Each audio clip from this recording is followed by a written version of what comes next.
J'espère que vous allez bien, j'espère que vous vous portez bien. Nous sommes le 12 novembre 2023. Salam alaikum wa fillaouen. Nous avons consacré plusieurs contenus aujourd'hui à l'analyse, au décryptage et aux révélations des dessous du changement, des changements importants que vient de connaître l'Algérie depuis hier, le 11 novembre 2023, à savoir un nouveau Premier ministre, en la personne de Nadel Arbaoui, mais aussi un nouveau directeur de cabinet de la présidence de la République, Boualem Boualem.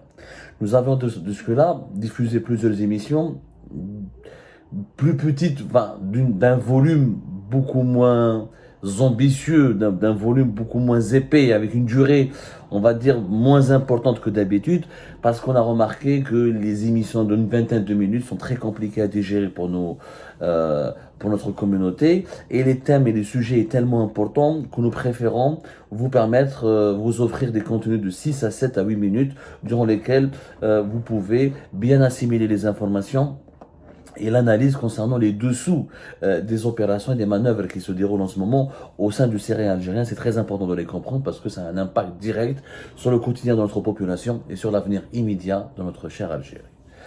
L'émission précédente, on a le profil atypique de Nader Larbaoui. وهضرنا عليه وفهمنا باللي السيد ancien sportif, ancien avocat, il était joueur تاع handball, mais toute sa carrière كان في la diplomatie.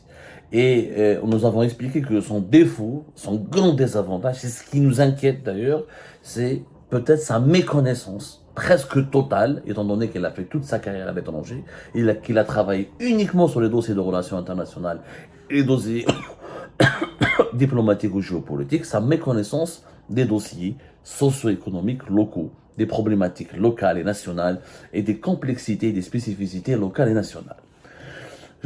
On a commencé par comparer, c'est pas la première fois qu'un diplomate, on va dire, parce qu'on a dit, c'est la première fois qu'un diplomate pure souche devient Premier ministre en Algérie. C'est pas vraiment le cas.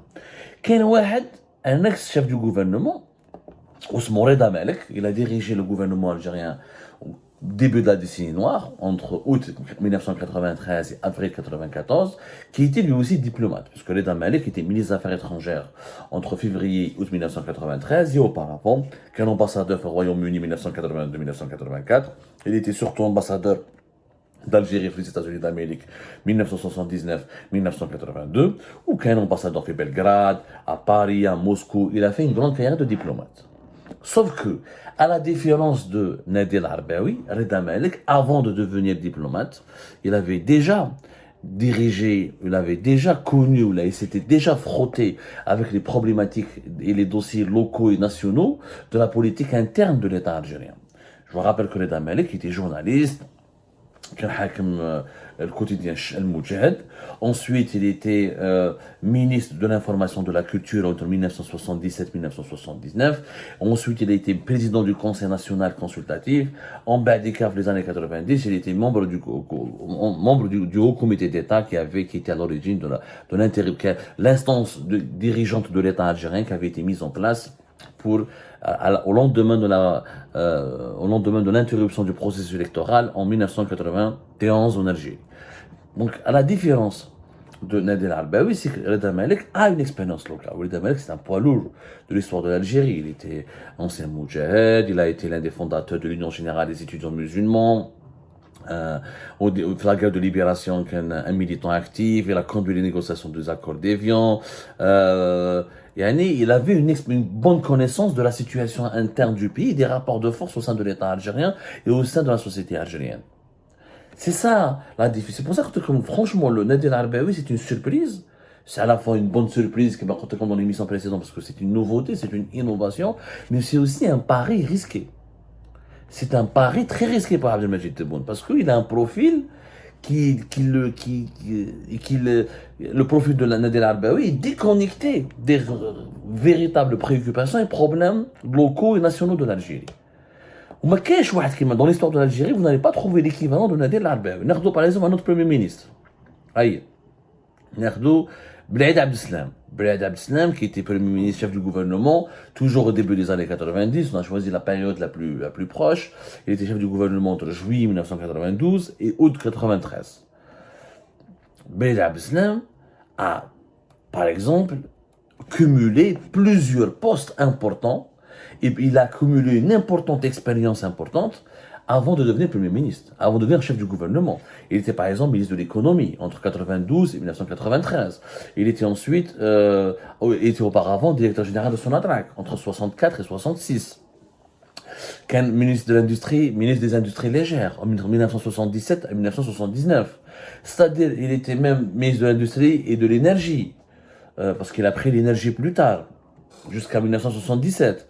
Donc, il a occupé plusieurs fonctions, il a accumulé une importante expérience qui lui ont permis de connaître et de bien percevoir et de bien appréhender les enjeux des problèmes nationaux qui sont à l'origine du sous-développement de l'Algérie ou des dysfonctionnements de la bonne gouvernance en Algérie. Ça ne veut pas dire que les Damalek ou Brahim al-Islam étaient des bons premiers ministres ou des bons chefs de gouvernement.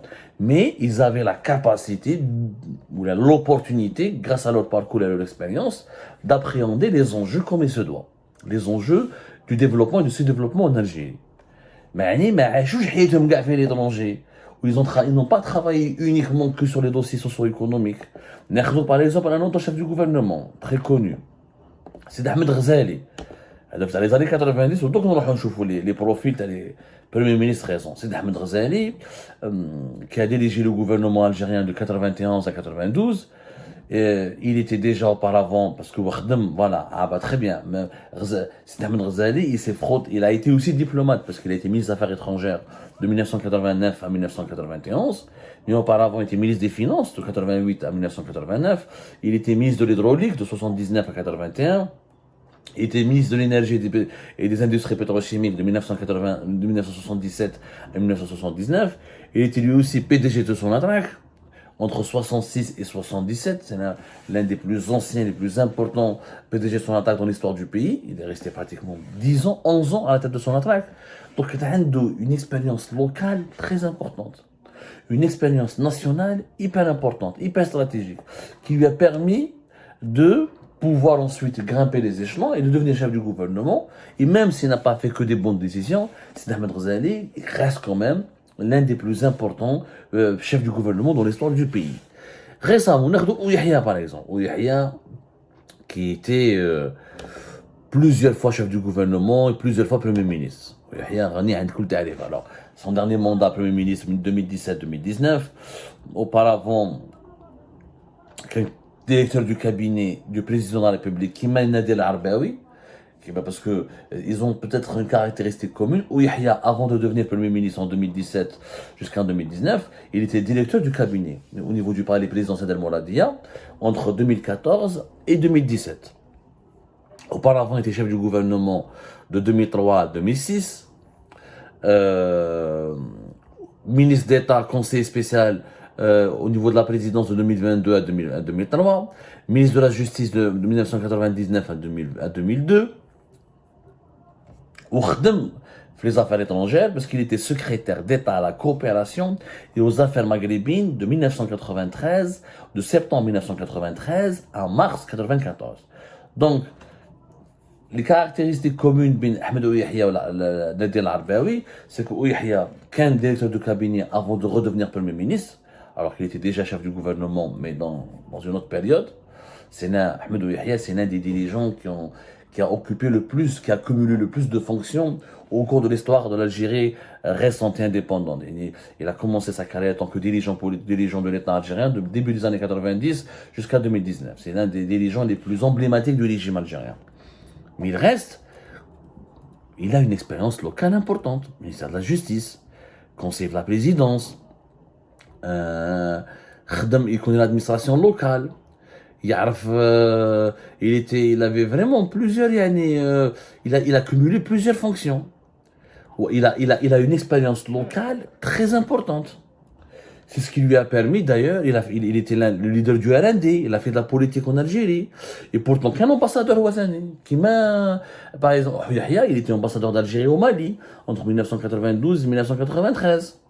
Il n'était pas il a fait dans sa carrière diplomatique, il était entre 1999 et 2000 médiateur au nom de l'Union africaine dans le règlement du conflit Éthiopie-Érythrée. يعني كان conseiller à la mission permanente de l'Algérie auprès de l'ONU entre 1984 et 1989 كان conseiller au ministère des Affaires étrangères ou comme conseiller à l'ambassade d'Algérie à Abidjan. يعني il a une carrière diplomatique كما Nadir Al-Arbaoui. Mais la grande différence, c'est que Nadir Al-Arbaoui n'a fait que de la diplomatie. Il est resté uniquement dans sa carrière était limitée et cantonnée uniquement à la diplomatie. Alors que, comment il s'appelle, Ahmed Yahya, il est revenu au pays, il a fait le ministère de la Justice, il a fait la présidence de la République, il a créé le RND, il a fait de la politique locale, ensuite il était première fois chef du gouvernement, on va dire qu'il est premier ministre. Il a une grande carrière, une grande expérience locale. D'ailleurs, Ahmed Yahya aurait pu devenir président de la République. S'il n'y avait pas la crise politique de 2019 et le Hirak et les chamboulements politiques qui sont nés, les chamboulements qui ont été provoqués au lendemain de la crise du Hirak, Ahmed Yahya était destiné pour devenir président de la République. Mais il a une expérience assez importante. Même, je dirais même, très importante. C'est pas le cas d'Nadir Al-Arbaoui. Son expérience, malheureusement, elle est uniquement, encore une fois, liée aux affaires internationales de l'État. J'ai beau chercher, je n'ai pas trouvé, auparavant dans l'histoire de l'Algérie, un premier ministre ou un chef du gouvernement qui a connu que la diplomatie, que les affaires étrangères. Ça, c'est très spécial. C'est pour ça que Nadir Al-Arbaoui est un premier ministre spécial. Mais c'est un pari risqué. La vérité, c'est un pari risqué. Pour tout le monde. Ça passe ou ça casse. Ou Nadir Al-Arbaoui va nous surprendre à travers sa maîtrise des dossiers économiques et sociaux en s'entourant de très bons conseillers et de ministres et de collaborateurs de très haut niveau pour relever le défi parce que le pays est dans une véritable impasse et il a beaucoup de problèmes et beaucoup de défis à relever. Ou ça va casser. Et le pronostic, on aurait eu raison, Nadir Al-Arbaoui n'est pas suffisamment outillé pour connaître les grands dossiers de l'État algérien parce qu'il a trop vécu à l'étranger. Il dirigeait uniquement des dossiers de politique étrangère.